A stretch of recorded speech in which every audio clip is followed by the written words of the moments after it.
अस्सलाम वालेकुम, क्या हाल चाल है भाई? कैसे हैं आप सब? तो सबसे पहले तो मुझे ये चीज़ क्लियर कर दें कि मेरी आवाज़ अब तक अ, बिल्कुल क्लियर आ रही है, तो फिर उसके बाद इंशाल्लाह हम स्टार्ट करते हैं। मेरी आवाज़ बिल्कुल अब तक क्लियर आ रही है तो मेरा बेटा मुझे बता दें ज़रूर, और फिर इंशाल्लाह हम स्टार्ट करते हैं अपने लेक्चर को।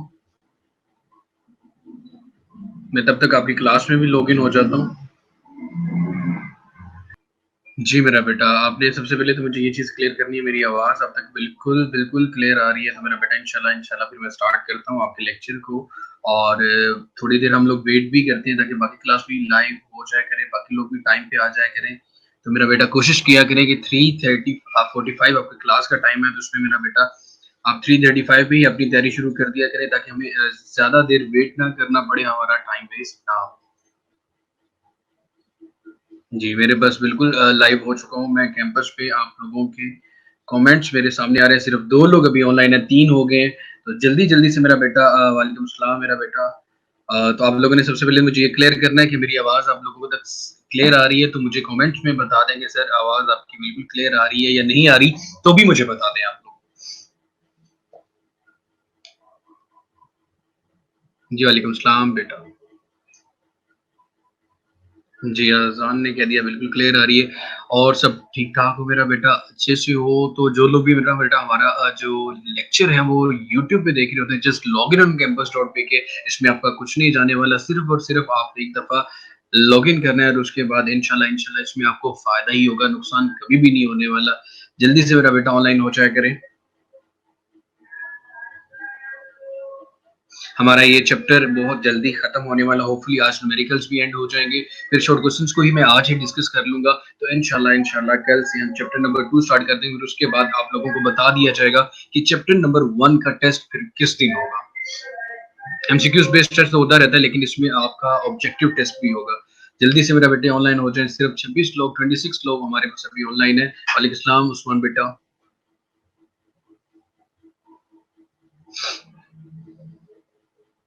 जी मेरा बेटा, तो बात करते हैं आज का जो टॉपिक है उस पे आ जाते हैं।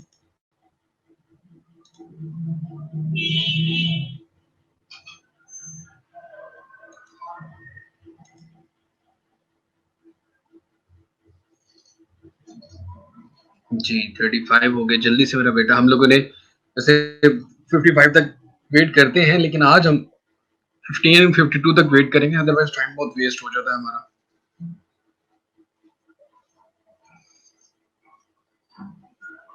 चलो कल तो शब बारात थी जिसकी वजह से हम लोगों ने थोड़ा वेट भी किया कि चलें कोई नहीं, इबादत में मसरूफ़ हो गए या रात को इबादत करते नींद नहीं पूरी हुई होगी जिसकी वजह से।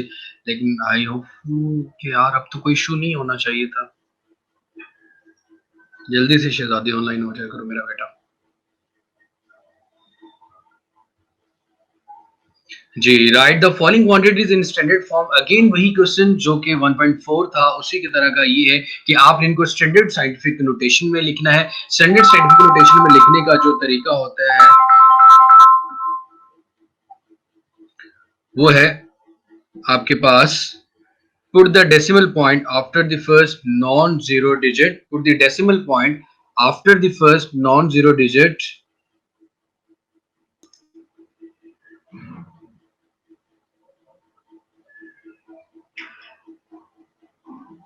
जी, अब मेरा बेटा मुझे बताएँ कि आपके पास नोट शेयर हो रहे हैं? सामने आ रहे हैं मेरा बेटा आपके पास? क्लियर हो गया, अब तो आपके पास सबके पास आ रहे होंगे मेरा बेटा, तो ज़रा मुझे बता दें। यस, क्लियर हो गया जी, ठीक हो गया। तो अब हम स्टार्ट करते हैं मेरा बेटा। हमारा जो टॉपिक है वो क्वेश्चन नंबर 1.5, और आज हमने कोशिश करनी है कि अपने जितने भी हमारे क्वेश्चंस रह चुके हैं उनको आज हम कंप्लीट कर लें।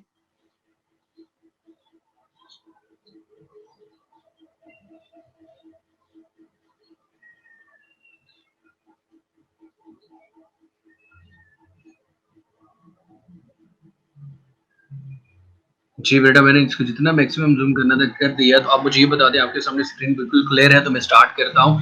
राइट द फॉलोइंग फॉर्म में लिखने का जो तरीकाकार होता है, पुट द डेसिमल पॉइंट को हमें शिफ्ट करना होता है after the first non zero digit. पहले नॉन जीरो डिजिट के बाद हमें डेसिमल पॉइंट को शिफ्ट करना होता है। तो डेसिमल पॉइंट को शिफ्ट करने का तरीकाकार क्या होता है? देखिए आपके पास 6400 किलोमीटर आ रहा है, तो 6400 किलोमीटर देखिए तो आपके पास जीरो के बाद डेसिमल पॉइंट है, आपने इसको 6 के बाद लेके आना है। तो जब 6 के बाद लेके आना है तो राइट से लेफ्ट की तरफ आपको 3 डिजिट क्रॉस करने पड़ रहे हैं, तो आप मल्टीप्लाई आ जाएगा बेटा 10 की पावर 3। ओके, उसके बाद में ना बेटा हमारे पास आ रहा है 380 और उसके साथ 380,000 किलोमीटर। तो इसको भी बड़ा आसान सा तरीका, वही काम करेंगे कि हमें 3 के बाद लेके आना है इसको पॉइंट को। तो क्या करेंगे, जीरो राइट से एंड पे है, 4 तो जीरो और पांचवा 8 है, तो 4 जीरो को क्रॉस किया और 8 को भी क्रॉस किया, तो हमारे पास बन गया 3.8 मल्टीप्लाई बाय 10 की power 5 kilometre.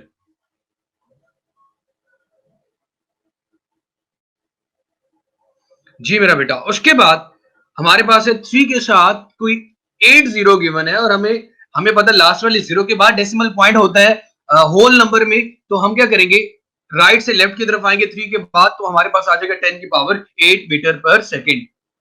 Ji, the standard form हमारे पास आ गई 3 multiply 10 power 8 metre per second. उसके बाद जो अगला क्वेश्चन है ये बहुत बहुत इंपॉर्टेंट है, बोर्ड के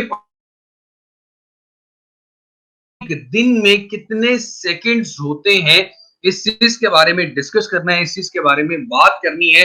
how many seconds in a day, एक दिन में कितने सेकंड्स हैं, इसके बारे में मेरा बेटा बात करेंगे।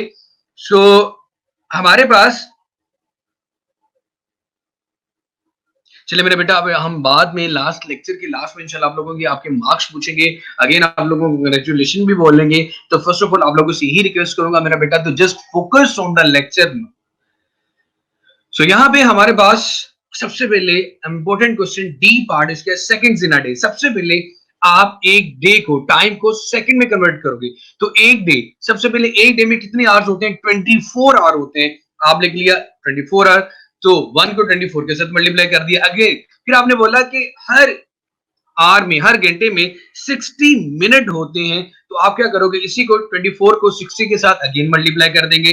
फिर एक मिनट में 60 सेकंड होते हैं, तो आप इसको अगेन 60 के साथ मल्टीप्लाई कर दोगे। मेरा बेटा कल भी मैंने आप लोगों को ये चीज बड़े क्लियरली बताई थी कि अगर आपको जिस यूनिट तक जाना हो, आवर तक, मिनट तक या सेकंड तक, अब वहां तक उस फैक्टर को मल्टीप्लाई करते हो। बहुत ही आसान तरीका होता है कि अगर डे को सेकंड में लेके जाना है, वन डे, एक डे को सेकंड में लेके आ रहे हो, तो डे के बाद जो छोटा यूनिट टाइम का आता है वो आवर्स होता है, आवर्स के बाद जो छोटा यूनिट टाइम का आता है वो मिनट होता है, और मिनट के बाद जो छोटा यूनिट आता है वो सेकंड का आता है। हम बड़े से छोटे की तरफ आते जाते हैं और मल्टीप्लाई करते जाते हैं, तो हमारे पास इसका आंसर आएगा 86400 सेकंड। इससे पहले वाले न्यूमेरिकल 1.3 हेयर ग्रोथ रेट में भी हम ये काम कर चुके हैं कि वन डे को सेकंड में कन्वर्ट कर चुके हैं।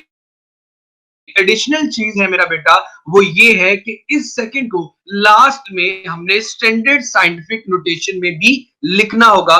सो स्टैंडर्ड साइंटिफिक नोटेशन में लिखने का जो तरीकाकार है वो बेटा मेरा हमारे पास ये है, put the decimal point after the first non zero digit. आप डेसिमल पॉइंट को, अशारिया को पहले नॉन जीरो डिजिट के बाद लेके आए। देखिए मेरा बेटा हमारे पास यहाँ पे ये फाइनल एंड जो जीरो उसके बाद आ रहा है, मुझे इसको 8 के बाद लेके आना है, तो मैं कितने डिजिट क्रॉस करूंगा, 1 2 3 4, 4 डिजिट क्रॉस कर रहा हूं, तो मेरे पास ये बन रहा है बेटा 8.64 मल्टीप्लाई बाय 10 पावर 4 सेकंड। एक और चीज मेरा बेटा जो आप लोगों से क्लियर करना चाह रहा हूं वो ये है कि मेरा बेटा अगर आपके पास है तो हम मैक्सिमम 2 लिख सकते हैं, आप 2 लिख लिया करें। जी जैनब, बहुत अच्छी बात है मेरा बेटा। बहुत जो भी लोग बेटा यूट्यूब पे ऑनलाइन है, जल्दी से campus.pk में लॉगिन हो जाए, आपकी क्लास की स्ट्रेंथ बहुत कम हो रही है यार।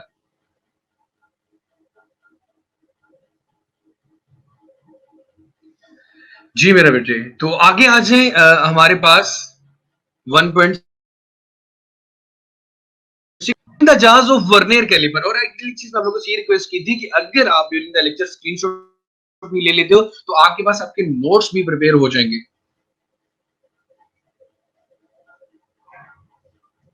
चलिए बेटा, बहुत अच्छी बात है।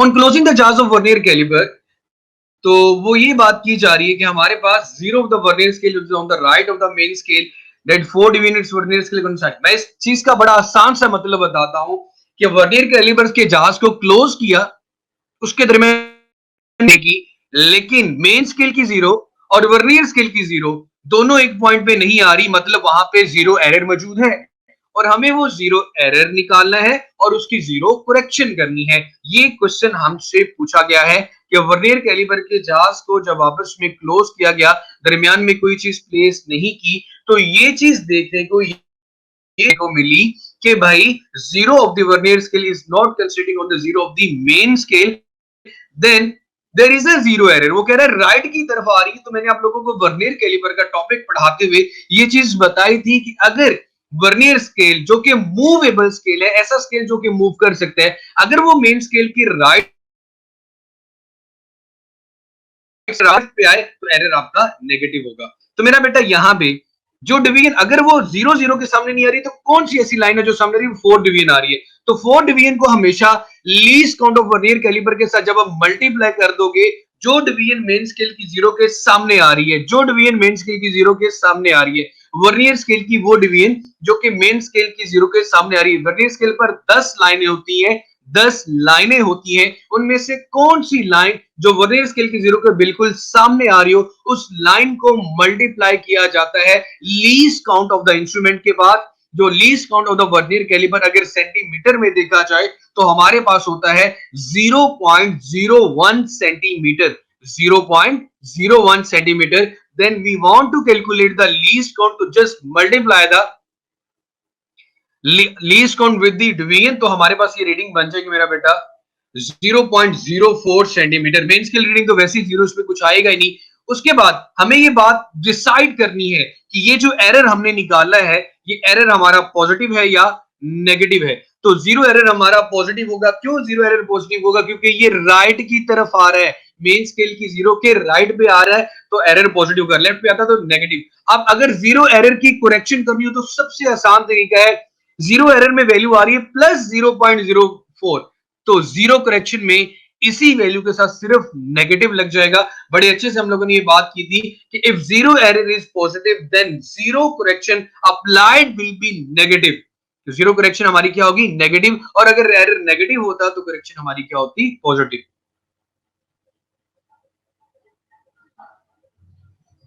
जी मेरा बेटा क्लियर है। तो मैं नेक्स्ट पे चलता हूं और आप लोग मेरा बेटा कोशिश किया करें ड्यूरिंग द लेक्चर अपनी डिस्कशन पे थोड़ा सा कंट्रोल करें।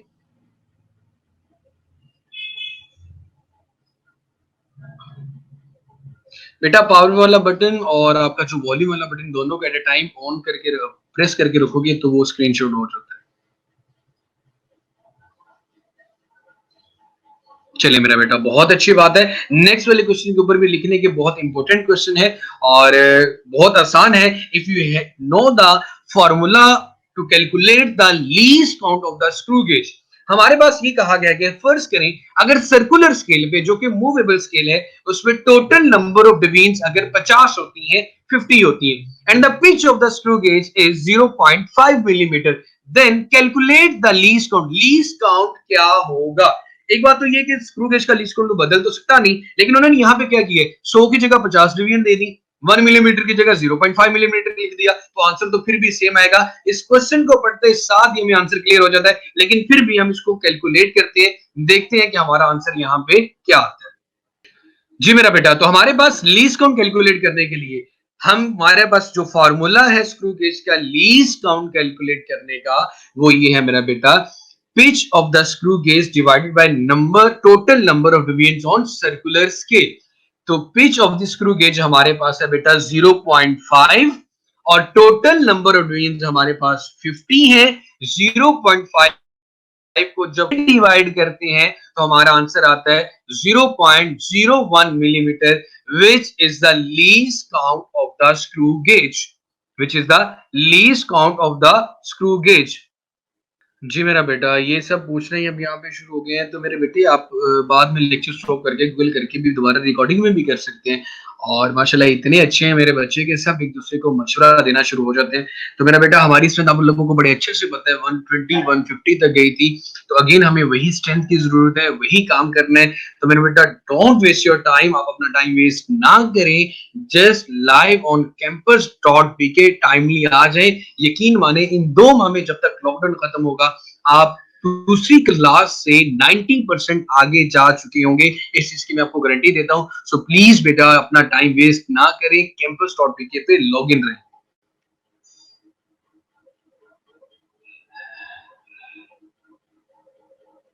मैं 1.8 पे आ गया था और 1.6 दोबारा करवा दूं। चलिए चलिए मैं 1.6 पे दोबारा आ जाता हूं मेरा बेटा।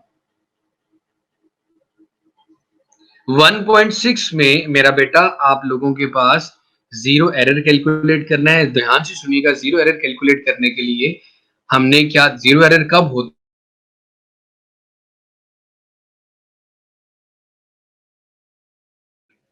यहाँ पे वो कह रहे हैं मेन स्केल की जीरो अपनी जगह पे फिक्स है, लेकिन वर्नियर स्केल की 4 डिवीजन उसके सामने आ रही है, तो एन की जगह मैंने 4 लिख दिया। 30 काउंट के साथ मल्टीप्लाई करते हैं तो मेरे पास मेरा बेटा आंसर आ गया 0.04 सेंटीमीटर। अब ये राइट पे आ रहा है, तो जब भी राइट पे आए वर्नियर स्केल तो एरर हमेशा पॉजिटिव होता है। तो मैंने जीरो को जब 0.4 में ऐड किया तो आंसर आया 0.04। प्लस का साइन इसलिए आ रहा है क्योंकि ये राइट पे आ रहा है। अगर ये लेफ्ट पे आता मेन स्केल तो एरर नेगेटिव होता। और करेक्शन हमेशा एरर के उलट होती है। अगर एरर पॉजिटिव है तो करेक्शन नेगेटिव, अगर एरर नेगेटिव है तो करेक्शन पॉजिटिव होगी। होपफुली अब क्लियर हो गया होगा मेरा बेटा।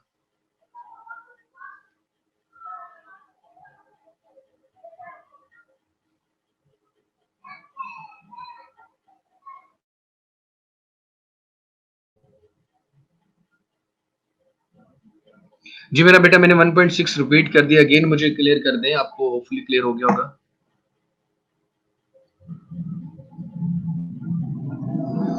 जी 1.8 पे आ जाओ तो 1.8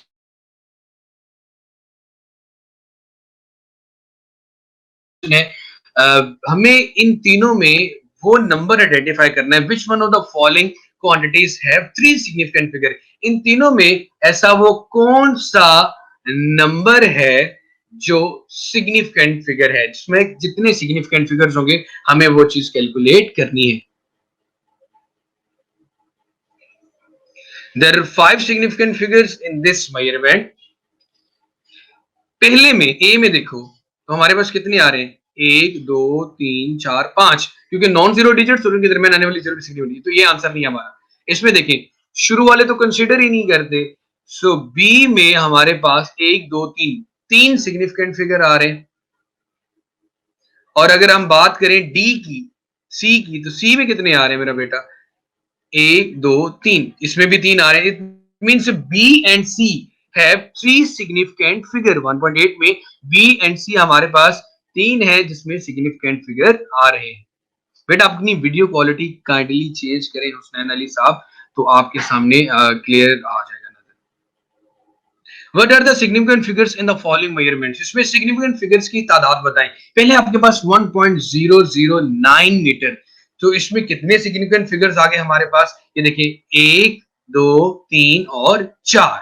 ए में हमारे पास 4 हैं, हमें significant figures की तादाद बतानी। बी में देखिए शुरू वाले तो 3 है नहीं, लेकिन एंड वाले 1 2 3, बी में 3 है। 1.66 इसमें भी 3 है, और 2001 लिखा हुआ इसमें 4 है, तो 1.9 भी हमारा हो गया। जी मेरा बेटा, आज अहमद नजर नहीं आ रहा, कहाँ पे। अब ये लास्ट वाला क्वेश्चन इतना आसान है, इतना आसान है, लेकिन बोर्ड के पेपर में बार बार बार बार पूछा गया है। जब इस चैप्टर में से लॉन्ग क्वेश्चन आता था तो ये इस चैप्टर में से लॉन्ग में भी पूछा गया था।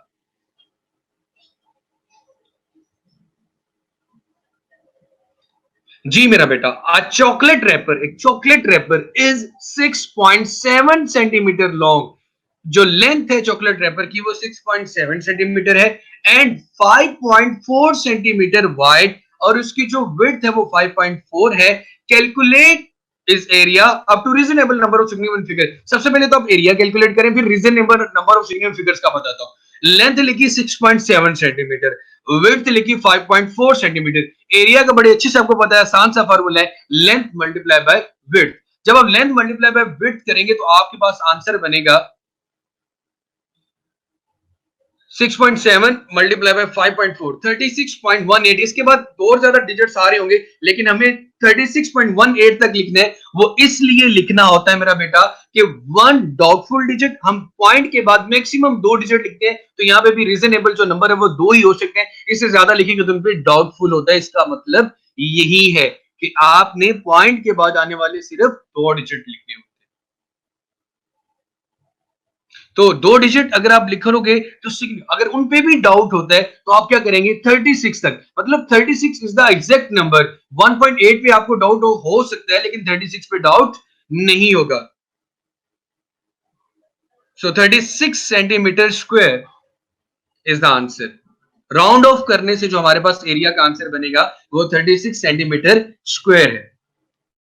जी मेरा बेटा, ये था हमारा आज का टॉपिक। चैप्टर नंबर 1 हमारा कंप्लीट हो गया है, और इंशाल्लाह कल से हम चैप्टर नंबर 2 काइनेमेटिक्स को स्टार्ट करेंगे। चलिए मेरा बेटा, अपना बहुत सारा सा ख्याल रखिए। जो लोग न्यू है उनको वेलकम, और जिनका रिजल्ट है कंग्रेचुलेशन बेटा। अल्लाह ताला को मजीद कामयाबियों से नवाजे। फॉलो भी जरूर कीजिएगा और अपना फीडबैक भी जरूर सबमिट करवाएं, ताकि आपके सामने आपके नोट्स आ जाएं। और अपना बहुत बहुत सारा सा ख्याल रखना। चैप्टर नंबर 1 हमारा कंप्लीट हो चुका है, आपको अगेन इसकी भी कंग्रेचुलेशन। चैप्टर नंबर 2 इंशाल्लाह स्टार्ट करेंगे कल से। तो अपना बहुत सारा सा ख्याल रखना, अपनी दुआओं में याद रखिएगा मेरा बेटा। अल्लाह हाफिज।